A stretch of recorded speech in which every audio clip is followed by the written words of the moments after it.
현재 전국 지방자치단체들의 최대 관심사는 사람 유치입니다. 다양한 지원 제도에 인센티브까지 앞다퉈 전입세대를 유치하고 있는 모습인데요. 사람이 모이는 마을, 사람이 떠나가는 마을. 무엇이 어떻게 다른 걸까요?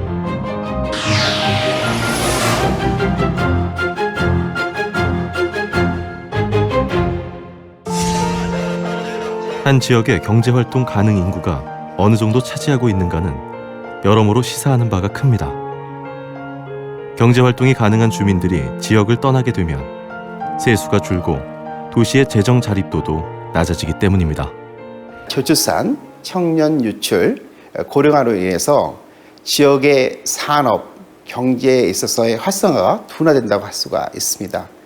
이런 활성화 둔화는 지역 경제를 크게 악화시키는 요인이 되고 있고요. 이로 인해서 지역의 산업이나 경제나 교육, 문화, 일반에 있어서의 어떤 인프라의 조화를 가져온다고 할 수가 있는데요. 그러니까 궁극적으로는 지역의 공동화를 가져오고 따라서 지역의 어떤 소멸 가능성, 지자체의 존립 여부까지도 결정한다고 할 수가 있겠습니다. 실제 한국고용정보원이 2017년 발표한 자료에 따르면 우리나라 전국 시군구의 40%는 인구 감소로 30년 뒤 사라질 수 있다고 내다봤습니다. 전국 지자체 중 소멸도시 2위로 분류된 전남 고흥군. 지난 2010년부터 매년 1000여 명씩 인구가 줄어들고 있습니다. 이와 동시에 고령화 지수는 전국 최고 수준이 됐습니다. 고흥군의 인구 고령층이 내외가 높다 보니까 사실 인구 감소 폭이 큽니다. 네, 특히 청년층이 좀 넓어야 되는데 고흥은 또 고령층이 넓은 층 구성이 있다 보니까 어르신들이 경제활동을 안 하다 보니까 좀 경기가 둔화가 되고 농촌이다 보니까 농번기 때 일손이 많이 부족하고 또 지역 공동체가 위험의 어떤 위기에 와 있다고 저는 좀 느끼고 있거든요. 도시가 사라질 수도 있다는 위기감. 그 위기감은 터닝 포인트가 됐습니다. 전국에서 가장 먼저 인구 정책과를 신설하고 다양한 인구 유입 정책들을 마련한 것입니다.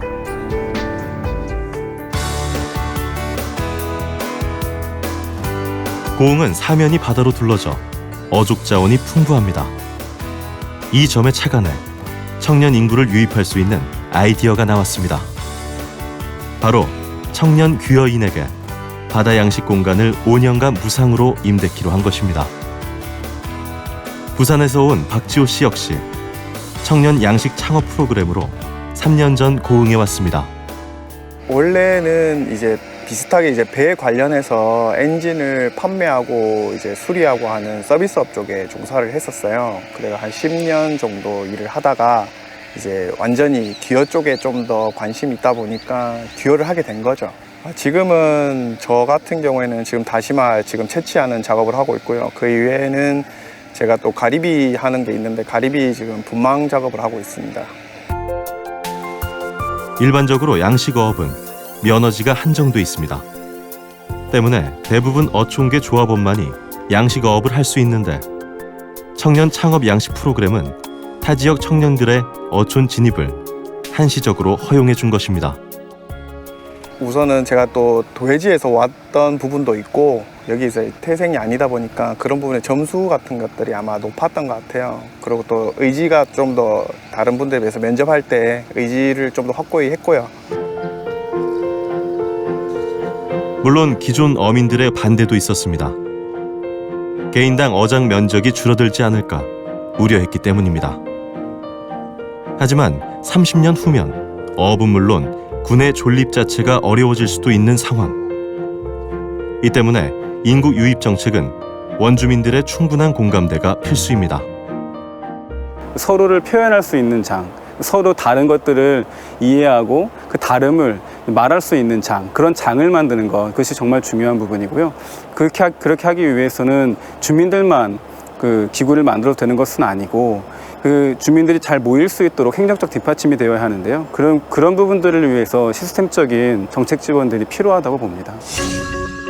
전국 지자체 중 청년 유출 비율이 가장 높은 고흥군은 일할 수 있는 청년 인구의 유입이 최대 과제인데요.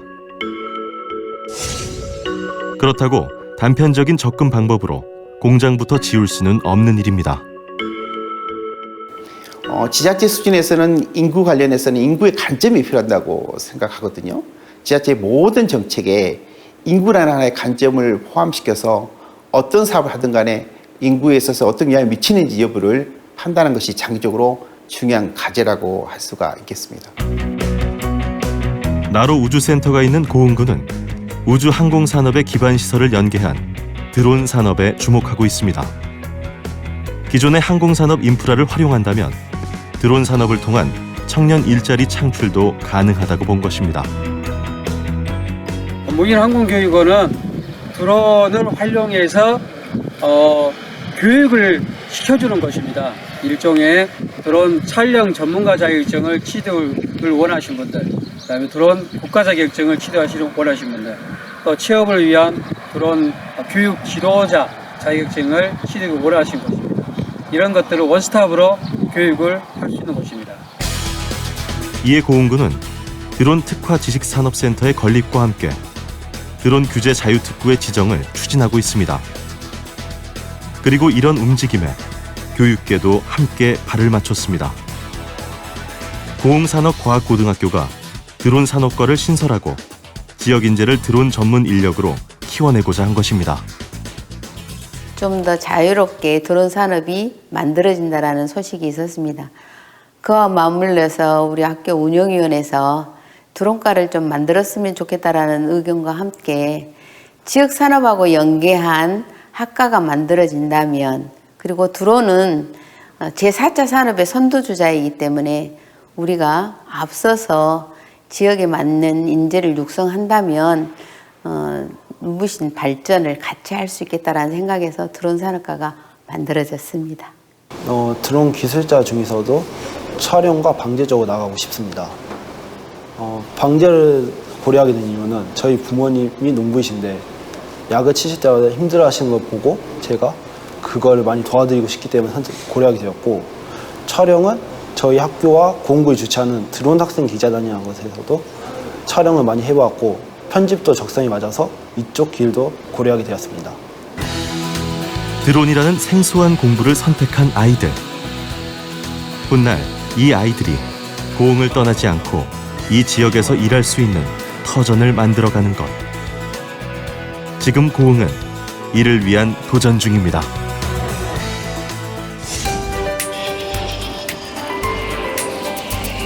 일본 홋카이도 삿포로에서 자동차로 3시간 거리에 있는 히가시카와 마을. 한때 소멸도시의 위기를 겪었지만 현재는 해마다 인구가 늘고 있습니다. 이곳은 국도, 철도, 상수도가 없어 산무마을로 불리는데요. 마을 사람들은 상수도 대신 사용하는 지하수를 마을의 큰 축복으로 여깁니다. 히가시카와 마을 정장인 마츠오카 이치로 씨는 직접 지하수를 받아 마셔 보입니다. 美味しい。最高。今もお話がありましたように3つの道がないということで、国道がありません、鉄道がありません、上水道がない。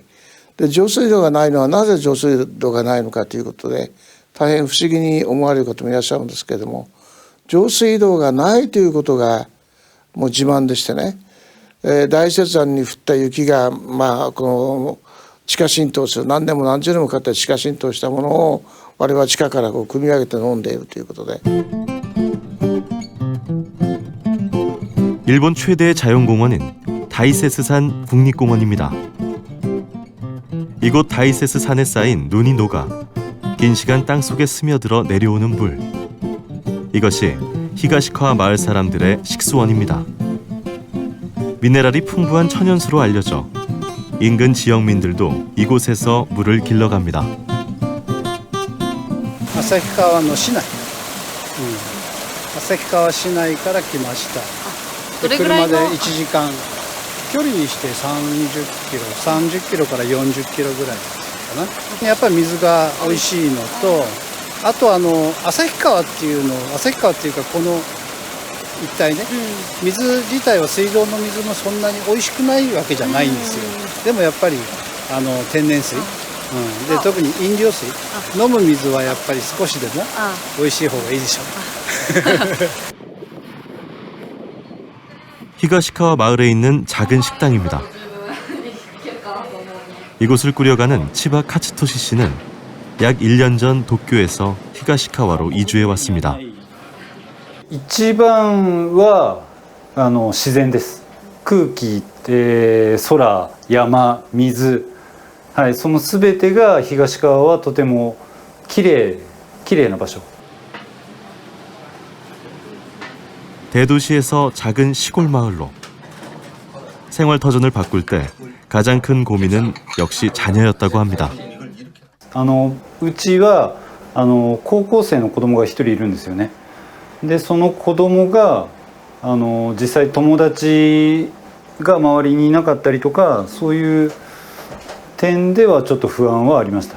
ただ僕は子供が高校生ですけど僕ではないもっと小さい子供がいる家庭がもっと増えてるんですよね。それはその東川の教育とかがとてもいいからその子供たちがとても増えてる。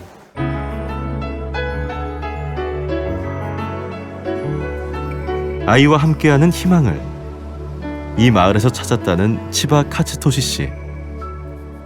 그가 말하는 희망은 무엇이었을까요?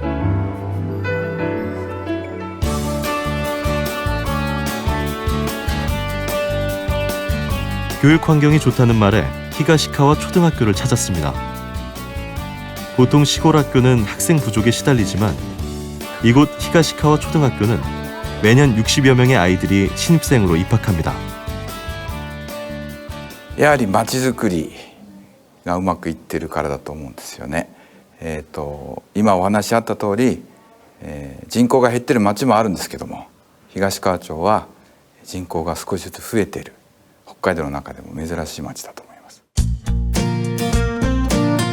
단층으로 270m에 달하는 초등학교 건물은 내부에 벽이 없습니다.